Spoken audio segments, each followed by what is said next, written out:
Alright everyone, hello. It's been a while since we've had a video update. Things are being reorganized here at the Living Process offices. I'll probably make another video about that, but you can see I found a new home for my picture of Nixon and my picture of His Honor Mayor Daley. But I think that hat is very nice there because, you know, if I can do this perspectival trick where now it looks like it's very small, but, you know, and everybody would be like, does that fit? Does that hat fit? No way. And I would be like, way. So, all that ridiculousness aside, so, thank you for tuning in yet again. We are up to so-called Law 13. Oh no, yes, so-called Law 13. The lucky or unlucky number 13 here in the overview of Robert Greene's Laws of Power, that I like to call the Laws of Light.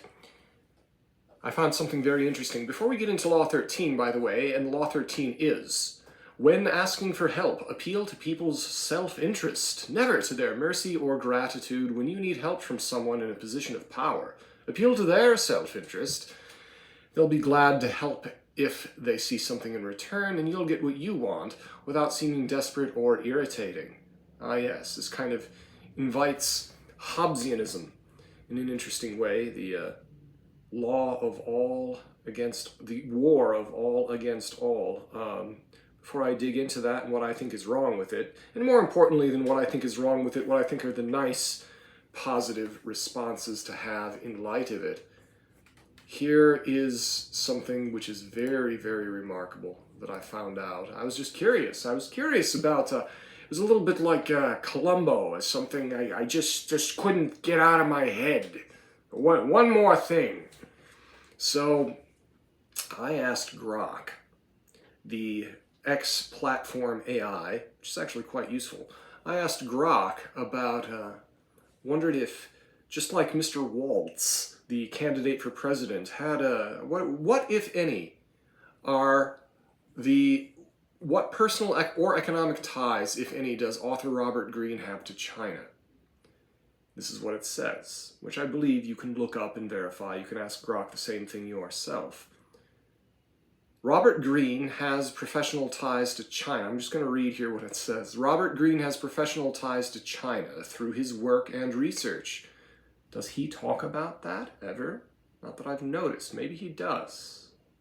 Certainly doesn't mention too much that he used to work for the U.S. government. Not that much, does he? Robert Greene has professional ties to China through his work and research, particularly in the realm of finance and international affairs. Here are the key points based on available information. Professional experience. Before joining Patomac Global Partners, that's P-A-T-O-M-A-K.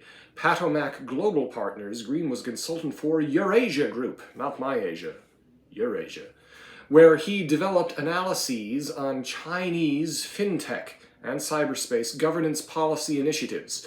This indicates a direct economic tie related to his work in analyzing and understanding China's financial sector and policy landscape, academic and research engagement.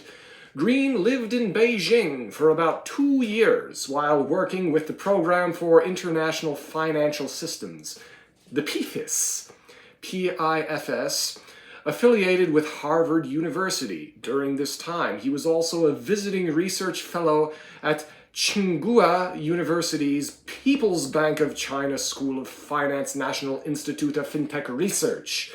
I don't even know what that acronym is. TUPSBXFNI. One of China's top financial market think tanks. This engagement would have provided him with in-depth exposure to China's financial systems and policies. I bet it did. Publications and commentary.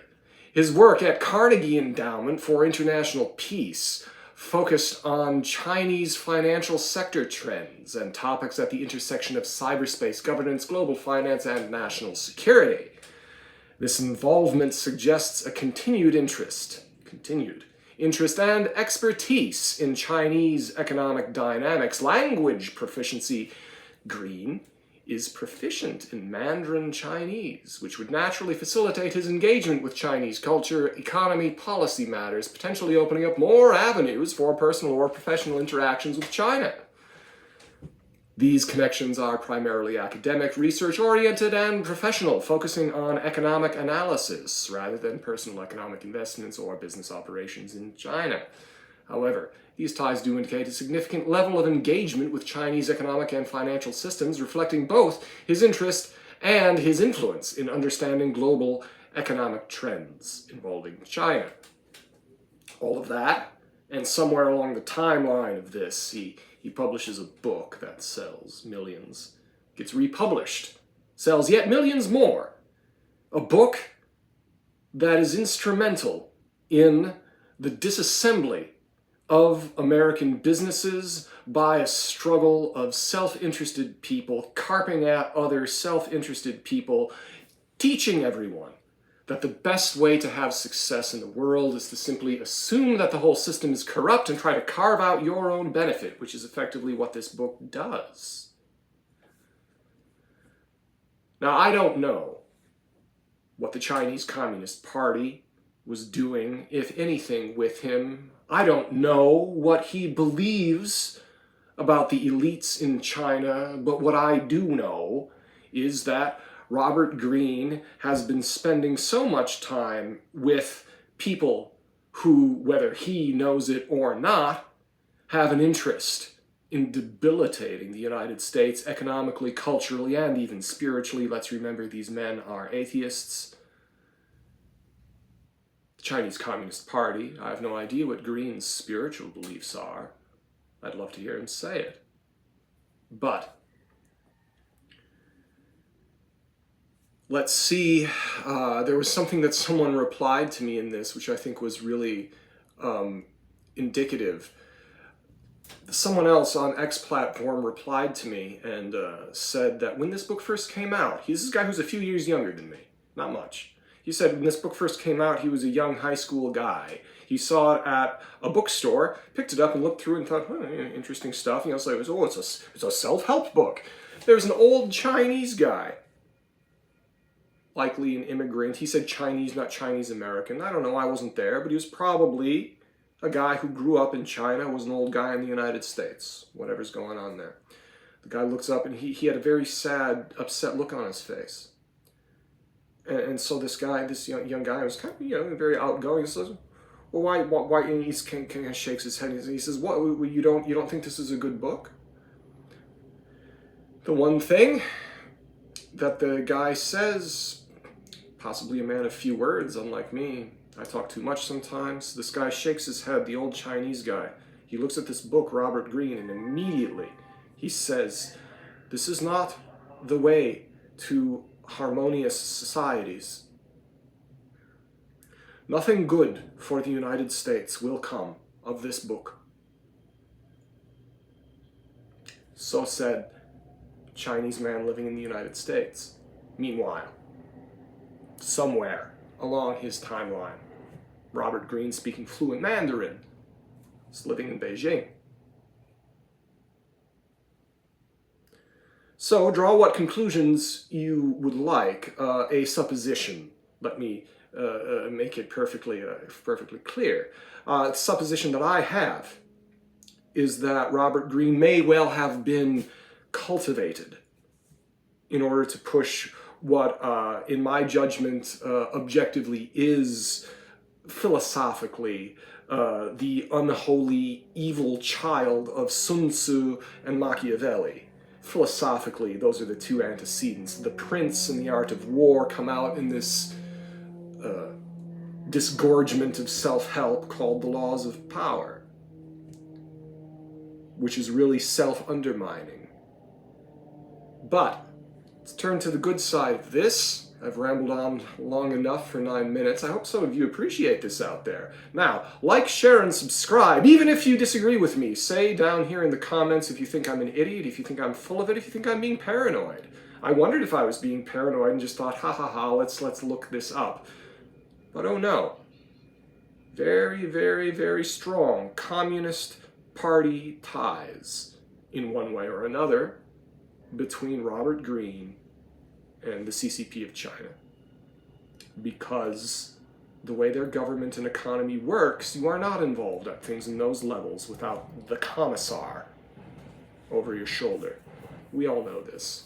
Let's get into it. Let's get into what the gentleman actually says. Law 13, when asking for help, appeal to people's self-interest, never to their mercy or gratitude. When you need help from someone in a position of power, appeal to their self-interest. They'll be glad to help if they get something in return, and you'll get what you want without seeming desperate or irritating. Now, of course, all of this seems just perfectly lovely on the surface of it, just like Sauron holding out the Sauron appearing fair to the Noldor of Middle-earth in the Second Age. You know, some of you out there are going to catch that. Yes, you don't need to be ashamed of it. No, the Silmarillion is a great book. The TV show's not worth my time. Now, the trouble with this is, I said it's very Hobbesian. Thomas Hobbes, a writer in the wake of the English Civil War, talking about where he lived through the contrast of anarchy, civil war to the point of anarchy on one point, and then the return of a qualified absolute monarch on the other. In Charles II. So this is the Restoration. I think I'm getting this right. Anyways, this appeal to self-interest, that's one way to do it. But why go through that step? Why appeal to self-interest when it's perfectly clear to me, as a member of a team, as someone who's worked for managers, as someone who's put together a team, as someone who's been a manager, someone who is a manager now, when you need help from people, appeal to the common goals, appeal to the common ground. Say, hey, let's hear good. This benefits both of us. Why is law number 13 taking a group collaboration, which is about people who benefit together, which is a non-zero-sum game, and acting as if it's a zero-sum game? Taking group dynamics and turning it into atomized person, atomized person, atomized person, all selfish individuals. I would echo the sentiment of that saddened Chinese man. But that guy may have passed on now if he was an old man in the 90s or in the early 2000s. I hope whatever is going on with him, it's very good. I sincerely mean that. And I thank him for his remark, which has been filtered to me through this individual that I have met on an X platform. But so I think that it's key, this is the détournement, that you go into positivity from this law of power. When asking for help, appeal to common ground, common goals. That's what's happening right there with His Honor and Robert Kennedy, Sr. Right over there, there's covering him up with my hat. That's Nixon. That's Nixon riding the BART. See, just about the only time you could get Nixon on public transportation. I couldn't even touch that door. But, you know,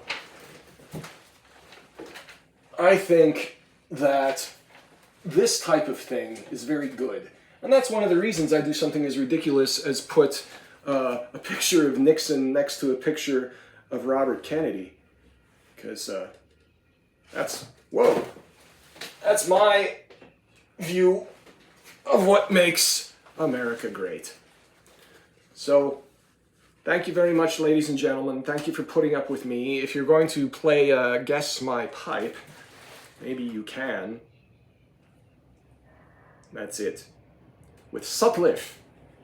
Sutliff that I got in City of Orange. Anyways, enjoy your day. I'm David Getson. Thank you for listening.